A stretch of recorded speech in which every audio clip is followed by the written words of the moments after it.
Oh, you're going? Oh, okay, bye. So today I am bringing you a lovely Pilates, strong mind, strong body class with the option of using hand weights. You can use tins of beans, whatever you've got in your cupboard, or do the whole thing without. But yeah, let's feel strong in body and mind, and let's get ready to go. By the way, if we haven't met before, my name is Emma. I am a Pilates instructor who does happen to be registered blind. So my guide dog has just left the mat, but he might come back and join us. And I do try to audio describe everything in as much detail so that they are accessible classes for blind and visually impaired people to follow along with. But let's get ready to go. So I'm going to be completely honest. I wrote this routine down in my notes on my phone and I've lost it. So I'm going to try and remember the routine. So do bear with me if I forget things. You probably won't notice, but yeah. Let's start standing. And you can start with the weights already in your hands. And it's really nice because the weights can often give us this length to our arms, make us feel like our shoulders are drawing down our back.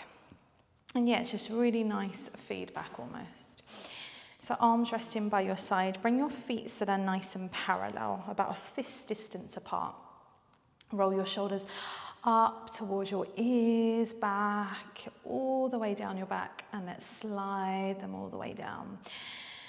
We're looking straight ahead, taking deep breaths in through the nose, out through the mouth. And I want you to breathe wide and full into the lower part of the rib cage, so that we can draw our belly button away from our clothing and feel that strong center. Maybe noticing the weight underneath your feet. It's nice and equal. And feeling those weights. Drawing our arms down. Take a little side bend for me, so start to lean to one side, letting the weight draw down the side of the leg and then pull back up.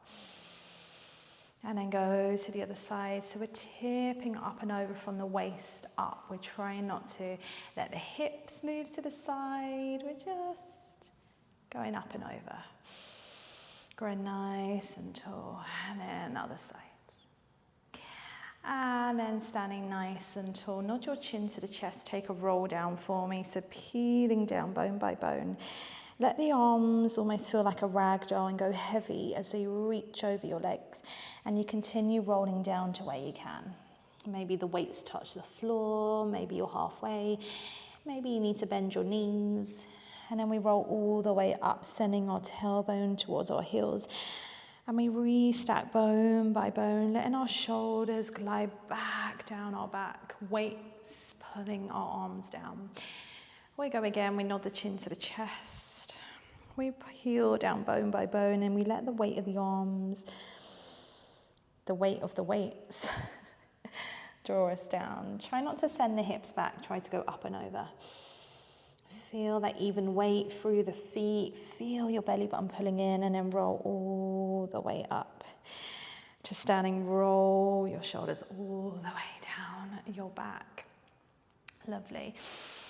We're going to turn to the side. And we're going to bring ourselves right to the front of our mat, so the length of the mat is behind us. And we're going to stand tall, pulling the abdominals in, and we're going to do some step backs. So again, weights in our hands. We're going to take our right leg back, and we're stepping back so the knee is underneath our hip. Weights are still by our side, arms by our side. We then bring the second leg back, so we're in this high kneeling position. If you need to change this at all and don't do the kneeling part, add extra padding, then that's absolutely fine. Step the first leg, we stepped back in front, so the foot is planted into the floor, heel is underneath the knee. Tuck your back toes under and equally press through the front foot and your back toes to come back up to standing. And then change, leading with the other leg, goes back, dropping underneath your hip. You then step the first leg, or the one that's in front, back to high kneeling. Come back to the first leg as it steps in front, tuck the back toes, press through the back toes and the front foot, come up to standing, almost like you have books on your head and you're trying to keep them nice and balanced. Just keep alternating the legs, trying to stay as steady and come up as smoothly as possible, just letting the weights draw those arms down by your side. Good, come all the way back up to standing. From here, we're gonna reach the arms all the way up this time. Push the weights to the ceiling. We then drop the arms all the way back down, step one leg back behind us. From here, we're going to squeeze the arms so the elbows are by our side, top of the arm is still by our side, but the fists are pointing in front. So like if our hands are clenched in a fist, they're pointing forwards, and the elbows are bent, so the forearms are facing up to the ceiling. And we're gonna open and squeeze our arms out to the side, so squeezing the shoulder blades together and come back. Carry on with that. I don't know if I'm describing this well enough for blind and visually impaired people. So we're in this kind of proposal position with the legs. And if I face the front for a second, our elbows are bent, arms are glued by our side, and we're just squeezing, rotating the arms out to the side and back in, but the whole top of the arm down to the elbow stays by our side, and we're trying to squeeze and open the arms back, shoulder blades draw together. I don't know if I'm making a sense. Imagine you're holding a cup of tea in each hand and you're trying to serve it back to the person behind you, opening the arms out, but without your arms leaving the side of your body. Please let me know if this makes any sense. Do that one last time. Good. Let the arms drop by your side, tuck the back toes under, come back up to standing, reach the arms all the way up to the ceiling, push those weights up. Drop your arms back by your side, step the other leg back this time, draw the elbows so they're in this right angle. Fists are pointing forwards, the knuckles, and we squeeze and rotate the arms out to the side and back in. I think they call it dumb waiter. And we're squeezing the shoulder blades together, pulling the abs in. Elbows, the whole top of the arm is glued by the side of your rib cage as you open and squeeze the arms back. Sorry, I'm really bad at describing this one. One more time. Good, this time we bring the arms in front. We drop the arms by our side and we come back into high kneeling. So if you need to do this standing, that's okay. From here, we're gonna sit ourselves back into like a little squat, and we bring the arms up in front in towards the chest. Fists come together. And then as we come back up, we squeeze the arms back behind us. So we sit back like we're hinging from the hips, sitting back towards the heels, arms come in front. As we come back up, we squeeze the arms back behind us. As we squeeze the arms back behind us, we don't pop through the rib cage. And again, you can do this standing, coming into squats. But on the next one, we stay hinged back. We're going to squeeze the arms back behind us and just do little extensions back. So we squeeze the arms back behind us, drop them by our side. Squeeze them back behind us, back by our side. The palms are facing in if they were open. If they're holding weights, you're just facing the weights in. And as you squeeze the arms back, we stay hinged back through the hips. Draw the shoulder blades together. Good, and back. And back. Lovely, last one. Coming all the way up, reach the arms up to the ceiling again, push those weights up, and then this time drop them by your side. This time we're going to do a hinge back.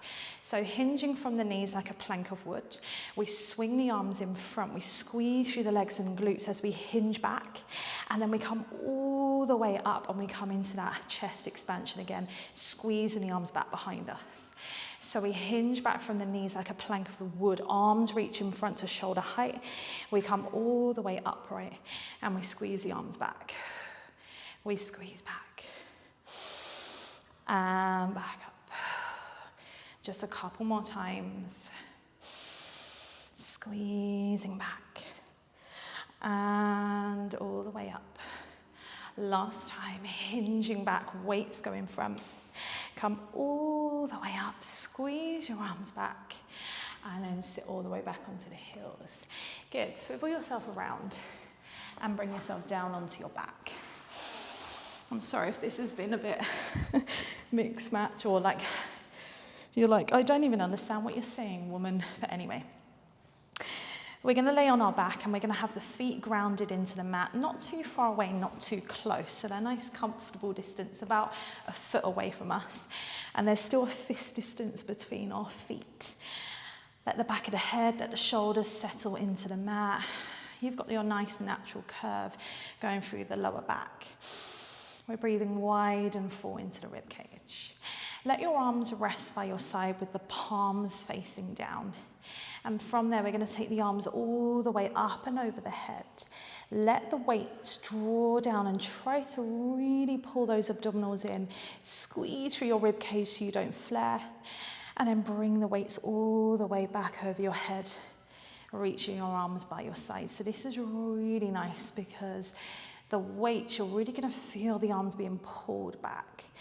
And at the same time, you really need to control the flaring of the rib cage and the arching of your back. So we need to keep it nice and pulled in. We're going to add a bit more on soon, but for now, just open back. And draw the arms back and just feel the weight of the arms as they come back. One last time. We're going to add on to this. So if you want to stay with this, stay with this. Otherwise, take the arms back behind you. As the arms now lift up to the ceiling, curl your head in, roll to the tips of the shoulder blades into your curl up. Arms hover just above the mat. And then we roll back down, arms go back over the head. You control that flaring of the rib cage. We come up again, we lift the arms, we draw the chin, we slowly peel up. Pelvis hasn't moved. We can imagine we've got drinks on each hip. Back is not flaring. And as you curl up, imagine you've got an orange between your chin and chest. So you don't want to squash it, but you don't want it to roll away. Once you've got that distance, it needs to be your chest and your upper back that rolls up to your legs. Do this one last time for me, coming all the way up. Pulling the belly button down. And then take the arms all the way back over. Control that movement. Good. From here, sweep the arms out to the side. So they're about shoulder height, palms are facing up. We're going to squeeze the arms in, bring the weights above your head so they're resting straight up to the ceiling, straight above your chest. And then slowly open the arms out to the side and control those weights as they open. Maybe you feel the coldness or the change in temperature as the back of the hands touch down onto a different surface. We open the arms back out, but we don't just let them fall. We control that movement. And then we squeeze all the way back up. And we go again, opening out. Good. Let the arms stay here this time and squeeze your legs together so the knees are still bent, feet are flat on the mat. And this is really nice because the weights are going to anchor your arms down. So feeling the back of the hands, the back of the arms glued on the mat, we're going to tip over onto the right outside of our foot and let the whole body from the waist down tip over to that right side. Let the weights and the rib cage anchor you back the other way through that left side and then come back up. And then go to the other side, roll onto the outside of the left foot, let the whole lower body twist. Feel the opposite rib cage, the opposite arm pulling you back the other way, and then come back up. And just keep going from right to left. You may feel confident enough to lift the legs so the shins are parallel to the ceiling, legs are lifted, and you roll your hips from side to side here. Some of you may want to have the legs straight up to the ceiling, whatever feels best for you today. We'll just go one more time to each side. And just feel those weights anchoring you down. Even if you haven't got the weights, just really push into the mat.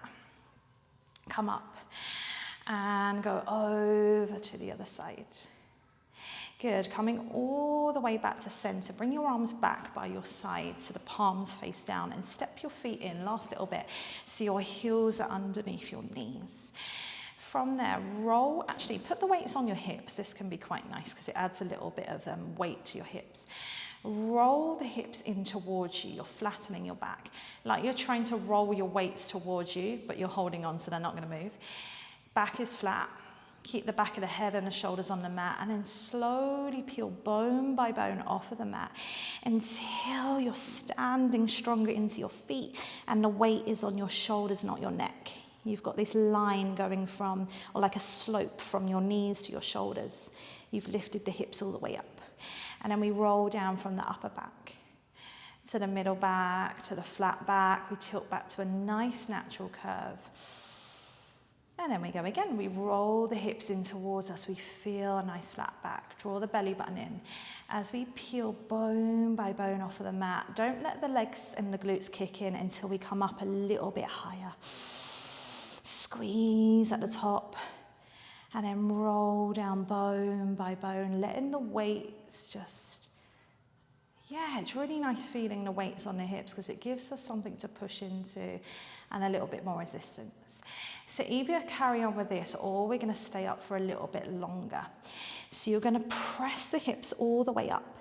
We're going to reach our arms by your side. As we keep lifting our hips, we're going to go back to the reach up and over our head. So again, we're really careful not to lose our bridge. And as we drop the arms up and over our head, we really control the weights. We don't flare through the rib cage. And we bring them back by our side. So carry on with that. And equally, if you need to roll back down and do this with the hips down, that's okay. Just do that a couple more times for me, whichever position you're in. Standing into the feet. I hope I'm not brushing the microphone here. On this last one, keep your arms all the way up and over the head to the floor behind you and take a roll all the way down, bone by bone, feeling this lovely stretch through your arms, through your chest. Come all the way down. And then hug your knees into your chest. Have a little rock from side to side, back and forth, just take a breather. And you can place the weights to the side and come into a nice, full body stretch. I've lost a weight here. Full body stretch. I'm gonna have to find that in a minute. Blind moment, I've lost the weight. Give the wrists, give the ankles a little rotate. Good. Let the arms open back out to the side, bend your knees. Let the knees and the legs just zigzag to the side. So roll your hips to one side, twisting from the waist, and then let your legs drop to the other side and just feel this lovely rotation. Good. And then coming all the way up in your own time to a nice seated position. Swivel round, interlace your hands behind your back, pull the arms back and down, open out through the chest. Interlace the hands in front of the body, round your spine back, feel the shoulder blades opening. And then sit nice and tall, roll your shoulders back and down, take a final deep breath in through the nose and out through the mouth. And you're done. But yeah, I hope you enjoyed it anyway. Subscribe if you haven't already, and I'll see you next time for another one. Take care. Bye.